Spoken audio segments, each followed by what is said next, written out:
All right, today we're going to be working on one of these hose bibs. It's a Woodruff model 17. Kind of see on there, hopefully with the shade on it, it'll show it to you. Typically, they start to leak because the packing in them gets all torn up. Sometimes something gets in there like a little grain of sand or something, and as you tighten this and open it, it grinds against the little rubber packing in there and starts to wear it out. Even when this is completely closed, it's still leaking. So the first thing we want to do is turn off the water, and then we need to go ahead and start taking this apart, and I'll show you how. The other thing you're going to need is a Model 17 repair kit from Woodford. I bought this one at Lowe's, and it has everything I need to rebuild it, and it shows me where everything goes. It makes it easy. So let's go ahead and turn off the water and get started. All right, with the water off, I went ahead and opened this up. I'll make sure there's no more water draining out. There's not. This isn't the lowest faucet on here, so I'm not surprised that very much water didn't come out. Some did come off camera because I had left it open a little bit, but now it's all drained. First thing we're going to do is get an adjustable wrench, and we're going to remove and loosen up this ring right here, this little nut. All right.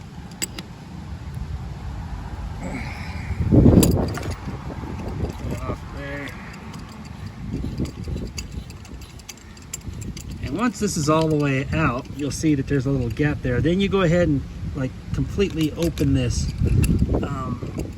by continue to turn it, and it will come out. I had to use both hands for a little while to get it started, so I had to put the camera down, but now I can get going. But you just keep on turning it to the open position, and it's going to unscrew the rod that's in there, and it's going to eventually come all the way out. I can tell the packing in here is messed up because it's hard to get out. There we go. Now it's out. We can start looking at rebuilding all this. Down inside the handle is a Phillips head screw. You want to go ahead and remove that. Shake out that little screw there. And now we can start taking the rest of this apart. This will come off. What I'm going to do is I'm just going to line everything out in order so that I can remember that there's my screw. There was my handle. And then came off this ring. And then there is this nylon washer, I guess. And I've got this ring that comes out. And then get to this part, we can start taking these things off. At the end of this, there's another flathead screw that we need to remove. So these are all your parts on the disassembled form, just basically laid out in their order. So we removed this screw so that we could take off this handle. And once we got the handle off of this stem, then we were able to remove this packing nut, and then we were able to remove this packing, and then we were able to remove this packing washer. Then I went down to this end and I unscrewed this screw, which is a retainer screw, and then I removed the valve seat rubber. And then off of this part, I just pulled it off. Actually, I cut it off to make it easier. But that is called a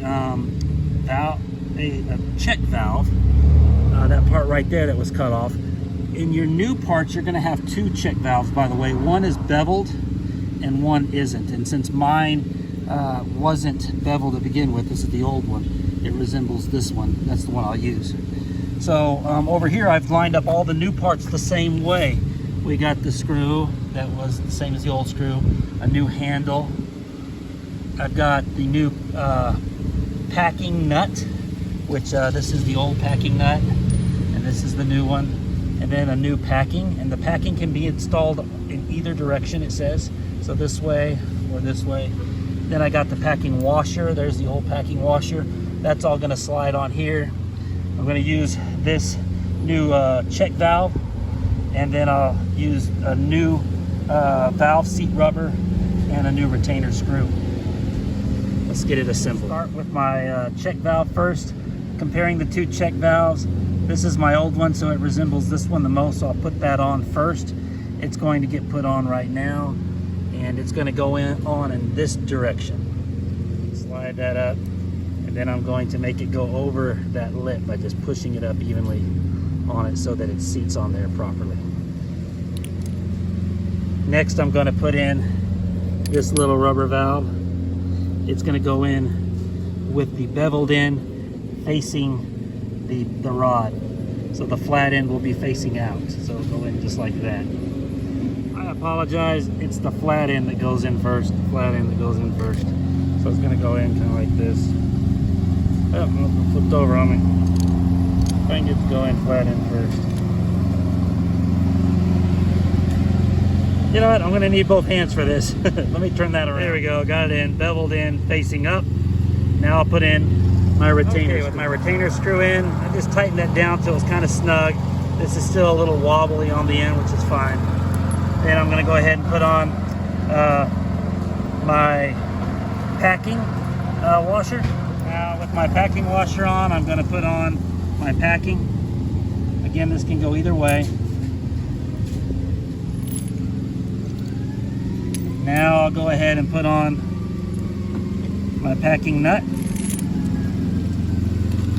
And then I'm going to go ahead and put on my handle and my retaining screw. Now I have a fully assembled product ready to go back in. It's been rebuilt, new parts. Alright. It's going to have a little resistance, but I'm going to push that in there. And then what I'm going to do is just turn it completely to the off position. But then once my packing nut starts getting close to being able to engage, I'm going to go ahead and tighten that up by hand.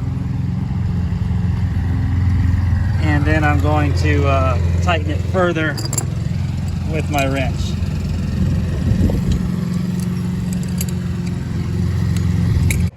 Alright, I got the water turned back on now so I can give it a test. You can see now the water comes out. And after you turn it off, after the anti-siphon thing does its thing, it actually stops and stops dripping. So, yay. Is it still dripping? Oh, a little bit more.